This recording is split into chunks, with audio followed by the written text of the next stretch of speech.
Hello everyone, welcome back to my YouTube channel. Movie start होती है में दिखाया जाता है एक लड़के को जिसका नाम पीटर है, जो अपनी सिस्टर को ढूंढ रही होती है क्योंकि वो लोग बचपन में खो गए हैं।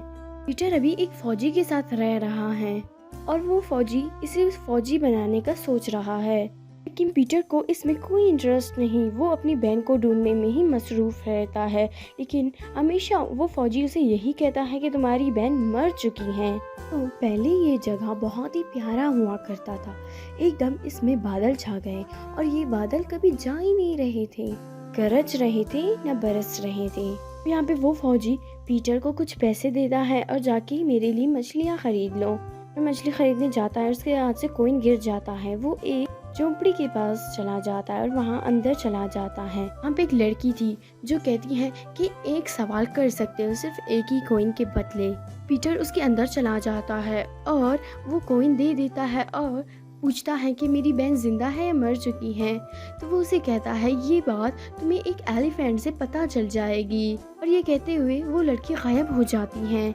तो पीटर ये बात फौजी को बताता है और फौजी गुस्सा करता है क्योंकि फौजी के लिए उसने मछली नहीं खरीदी और वो झूठी जोशीशी के पास चली गई है। लेकिन वो जोशीशी सही कह रहा था। वो फौजी पीटर को सजा देती है कि तुम हर टाइम ट्रेनिंग करो।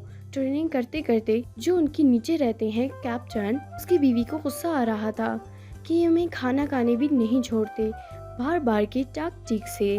तो वो कैप्टन पीटर से पूछता है कि अभी तक तुम्हारी ट्रेनिंग चल रही है। तो वो उसे कहता है हाँ, क्योंकि मैं एक जोशी के पास चला गया था, उसने मुझे बताई है कि तुम्हें एक एलिफेंट ही तुम्हारी बहन के बारे में बता सकता है, और मैंने फौजी के लिए मछली नहीं ली, इस वजह से मैं सजा में हूँ। फौजी इस बात पे यकीन नहीं कर रहा, वो ये भी बता देता है, लेकिन कैप्टन कहता है कि मुझे यकीन है, शायद हो भी सकता है। तो यहाँ पे एक जादूगर जादू कर रहा होता है।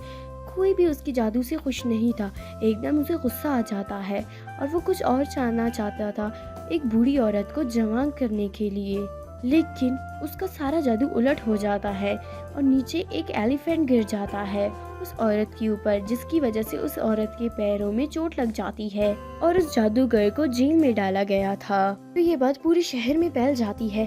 पीटर सुनता है कि एलिफेंट आ गया, ये बात कैप्टन को भी बताता है और बहुत खुश हो जाता है कि यही है मेरी बहन को मुझे बताने वाला। वो कैप्टन उसकी हेल्प करना चाहता है। वो क्वीन के पास चला जाता है और उसे ये सारी बातें बता देता है। तो क्वीन कहता है कि नहीं, अगर ये खतरनाक साबित हुआ तो हम इसे मार भी सकते हैं। तो किंग आने वाला था उस एलिफेंट को देखने। तो किंग आ जाता है उसे देखने। जब एलिफेंट के आंख में कुछ चला जाता है, वहाँ पीटर भी आया हुआ था। इसकी वजह से एलिफेंट को बहुत गुस्सा आ रहा था। पीटर उसे खामोश करवाता है और सारे लोग देखते हैं कि वाओ, ये क्या कर सकता है। तो वहीं पे पीटर कहता है कि मुझे दे दो, लेकिन क्वीन नहीं मानती और किंग मान जाता है एक शर्त पे, जब तुम नामुमकिन चीजें तुम करोगे तो तुम्हें मिल जाएगा। तो पीटर हाँ कर देता है। सबसे पहली नामुमकिन चीज जो है कि तुम मेरे एक सिपाही को मारो, जिसे तुम पता नहीं मार भी सकते हो या नहीं। अगर तुमने उसे मारा तो तुमने पहला राउंड जीत लिया।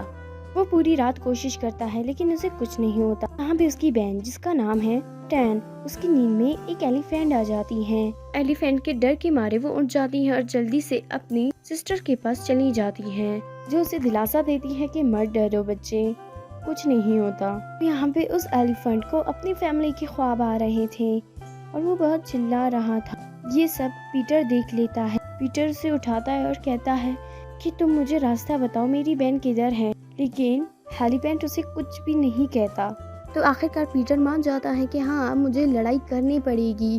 आखिरकार टाइम आ जाता है तो पीटर उस सोल्जर को देखता है और एकदम चौंक जाता है। ये बहुत ही ताकतवर और बहुत ही ज्यादा मजबूत इंसान लग रहा है और वो डर के मारे से भाग रहा होता है। उसके घर में फौजी ने एक सोल्जर का बुक उठाया था, जो यही सोल्जर है, जो इसे बहुत अजीज बुक है उसके लिए। पीटर के दिमाग में यही आइडिया आ जाता है और वो बुक उस सोल्जर के सामने रख देता है और सोल्जर का मुंह हो जाता है दिल, और वो उसके सामने घुटने टेक देता है और आन बन जाता है। आखिरकार उसने पहली कंपटीशन आखिरकार जीत ही ली थी। अब दूसरी की बारी है, जो कि दूसरी ये थी कि तुम उड़ सको। पीटर कोशिश करता है कि अब मैं कैसे उड़ूंगी, पागल हो गए। फौजी उसे कहता है तुम मर जाओगे, पागल कहीं की बहुत ज्यादा बातें बताता है। पीटर गुस्से में आके वहाँ से बाहर निकलता है और चला जाता है कैप्टन के घर और वहाँ पे वो खाना खाता है। तो सुबह होती ही वो टाइम आ गया था, सब लोग इंतज़ार कर रहे होते हैं। तो यहाँ पे वो फौजी अपने पुराने दिनों को याद कर रहा होता है, जब उसने नए नए पीटर को उठाया था और उसकी बहन वहाँ आग में मर गई है। और वहाँ पे सिस्टर और पीटर की बहन भी आई थी उस एलिफेंट को देखने। यहाँ से पीटर ऊपर से कूद रहा होता है, वो भी चर्च से, कि मैं उड़ सकूं, क्योंकि वो पैराशूट के जरिए वहाँ उड़ रहा होता है। और उसने दूसरी चीज भी कर ली थी आखिरकार, जो कि लास्ट था, वो प्रिंसेस को हंसाना था, क्योंकि वो कभी भी नहीं हंसती थी। जब से उसके फादर की डेथ हो गई है उसके बाद वो कभी भी नहीं हंसी है, जो कि बहुत ही ज़्यादा नामुमकिन चीज़ें हैं। तो पीटर इस बात पे फुल परेशान हो गया था, अब मैं क्या करूँगी, मुझे तो बिल्कुल भी नहीं लगता कि वो हंसेगी।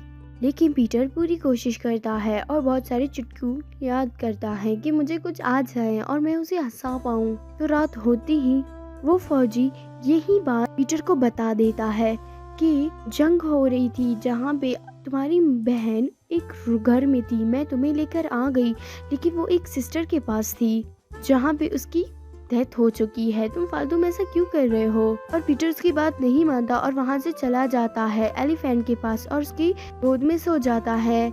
एलिफेंट के सपने में उसे दिखता है कि एलिफेंट भी परेशान है, वो भी अपनी फैमिली के लिए, वो बस यही सोचता है कि मेरी खैर है एलिफेंट अपनी फैमिली पहुंच जाए। तो सुबह होती ही उसे उठाते हैं कि उठ जाओ सब आ चुके हैं, और वो वहीं चुटकू पढ़ने लगता है।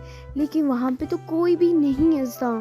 तो किंग कहता है कि तुमने ये नहीं किया तो तुम्हें कुछ भी नहीं मिलेगा। आखिरकार लास्ट में फिर से वही जोशी आ जाती है, जो बिल्ली के बालों में कुछ मसाले डाल देती है, जो एलिफेंट के नाक के अंदर चली जाती है और एलिफेंट चीखती है और उसके नाक के जो भी चीज़ें हैं वो सब किंग के ऊपर चिपक जाते हैं। इस बात पे बहुत ही ज़्यादा हंसने लगती हैं प्रिंसेस, और सब देखते हैं कि वाओ, आखिरकार पीटर आ जाता है।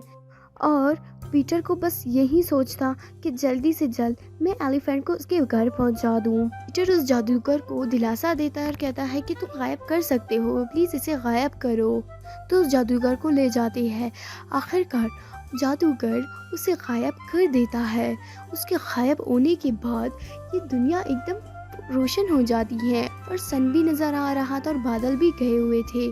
और आखिरकार फौजी और सिस्टर मिलते हैं और सिस्टर को लगता है हाँ यही है वो तुम्हारा भाई, और उससे भी लगता है हाँ यही है मेरी बहन। बस ऐसी ही वो खुशी खुशी रहने लगते हैं और ये भी एक प्यारी सी फैमिली की तरह। यहीं पे ये मूवी ख़त्म हो जाती है। अगर आपको वीडियो अच्छी लगी हो तो लाइक करें, कमेंट करें, शेयर करें एंड सब्सक्राइब करना ना भूलें। Bye bye guys.